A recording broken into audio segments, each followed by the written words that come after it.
Ladies and gentlemen, hey, hi, how you doing? Welcome back to the channel. Thank you so much for stopping by.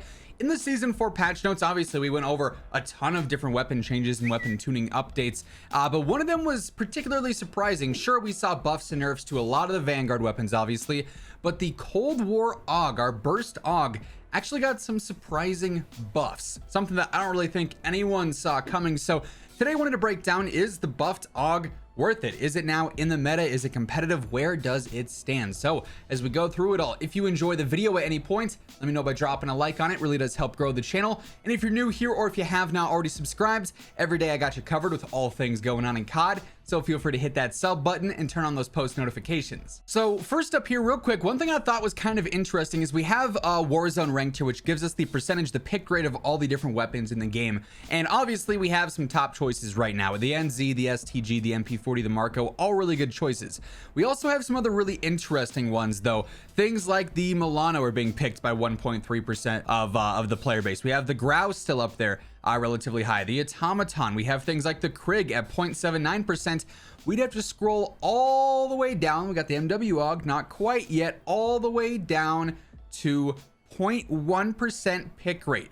That's where you'd find the Cold War Aug with things like the QBZ, things like the Odin. We got the Dragunov down here with a 0.01% less pick rate. So the Aug clearly has been forgotten about, if you will. But why is that? Because after this buff, it's actually pretty strong. So if we head on over to True Game Data, as always, shout out to Tony for putting in the work getting all the update changes on the site ASAP. We actually have a pretty competitive TTK list here. Weapons I wanted to focus on, obviously the AUG. We also have things like the STG and the NZ, which, as we saw, top picks. We all know that though. The bar is up there as well. The Automaton and the Krig, as mentioned, two weapons that are picked a decent amount more than the Cold War AUG. But let's go ahead, let's look at the stats. Obviously we're looking at combination shots on 300 health, so this applies to Fortune's Keep, this applies to Rebirth, this applies to Caldera, all the same. And when we look at our graph here, we get some pretty interesting numbers. Now, yeah, through the first 40 meters, the AUG is not really anything all that crazy. It's basically got an even TTK with the STG through the first 40 meters, and the Krig is kind of right there as well.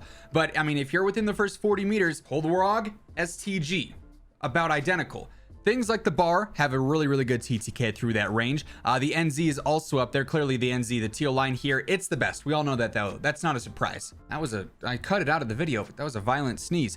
Anyways, the Cold War AUG, yeah, through the first 40 meters, not all that impressive, but then it gets really competitive from 40 to about 50 meters here. It's right there with our light blue line with the Automaton, but then that drops off pretty severely. The STG also drops off kind of severely. The bar drops off very early on at 33 meters, and it's no longer there. And then over range, the AUG has a lack of a damage drop off, and it actually becomes the second best here on the list. Now, for what it's worth, I don't think the AUG is a super long range weapon like the NZ is, like the Krig is, like the bar or the STG. Those fully auto weapons, a little bit easier to use. They're also lower recoil. The AUG is relatively easy to use. I'm not gonna lie, the recoil, when I tested it out for some gameplay for that intro clip, it felt easier to use than I remember. I thought there was a little bit more recoil there, but obviously as a burst weapon over range, it's not gonna be as accurate with those burst shots. So, you know, from 80 to 100 meters and beyond, maybe it's not the best, but from 40 to 80 in that sort of mid-range area, it becomes very strong. And on maps like Fortune's Keep and Rebirth, that's a lot of prime engagements there where the AUG absolutely is able to hold its own. And same deal on Caldera if you want to try and focus in that general gameplay area of that mid-range engagement type.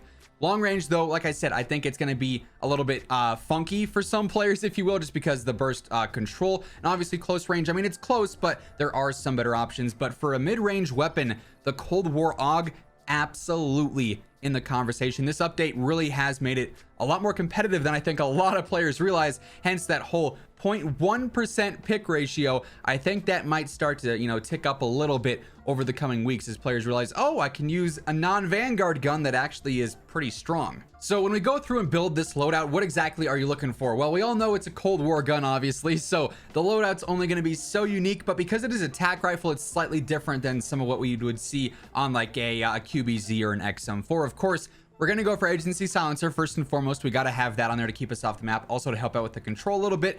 The barrel truly is the trickiest part of this setup because there's a few different options here that work well. The rapid fire barrel gives you a decent increase in the fire rate, and in turn the TTK will be better, especially in those mid-range areas. Cavalry Lancer, you don't really want to use that. Strike Team, honestly, not a bad choice whatsoever. You do get a better fire rate. You also get better strafe speed when you're aiming, but you lose a slight bit of range there, which is not super ideal. Titanium does fire rate but no extra pro there with the strafe speed, but also has less cons with the stability. Still hurts your range a little bit. However, the fire rate with titanium is a lot more optimal. So when it comes down to it, you either have the slightly worse stability and control over range essentially with strike team, or you get the better fire rate with titanium. I personally prefer titanium just based off of the feel of it in game, and obviously it's what we saw on the graph there. Match grade, not really worth it, and then task force, definitely not worth it because it hurts the control, so you don't want to be using that. So long story short, titanium is the way to go there. I also feel like you want to be running the field agent foregrip on here just to maximize that control aspect there. Like I said, especially when you get to some of those longer ranges, 70, 80, 90 plus meters in a fight, you're going to notice that burst recoil a little bit more, where that recenter takes maybe a little bit longer than it would if you were using an NZ or, you know, an STG, so on and so forth, something that's continuously firing, and it's a lot easier to control over long range. This is a mid-range weapon for sure, so field agent will help out there. You could be going for the 54 round drum, the 45 round drum. It really just comes down to preference. I feel like 45 is totally fine, especially because it's burst. You're not just like flying through ammo like no tomorrow. And then while this does come with a base scope, I don't think it's all that great, so I go ahead, I run the 3x optics. So in a way, it's that sort of standard Cold War setup, but the barrel is not the usual copy and paste of task force. It actually is a very important conversation here that's a lot different. As far as what you want to use with this, I feel like it is that primary rifle you want to be using, so I wouldn't use it for like sniper support. It definitely is your go-to main weapon for mid-range and potentially some long, so I'd pair it with basically any meta SMG we have. The MP40, the PPSH, the Owen gun, the Armaguerra, the Blix, and the Marco. Marco is my personal favorite right now. I'd be going ahead and running a setup similar to this recoil booster 240 barrel slate. FR stock, gung ho, quick taped. The 64 round drums, subsonic hand stop, but I mean, it'll work well with basically any primary, usual secondary that you want to run. Definitely a sleeper weapon though. Obviously, it doesn't really get a ton of attention right now in game as we saw, but this was a surprising buff that absolutely brings it up into that competitive at the least, and possibly meta conversation in that upper tier, that upper echelon of gameplay, at least for that mid-range niche, like I said. So Rebirth and Fortune's Keep, I really see this excelling as one of those better weapons right now that's also a little bit different and off meta in a way, just because it's not everyone's #1 pick.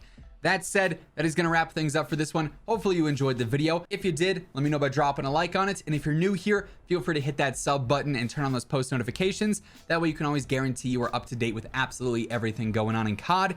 But once again, thank you so much for tuning in. And until next time, take it easy. Have an awesome rest of your day. And I will catch you guys later. Peace out.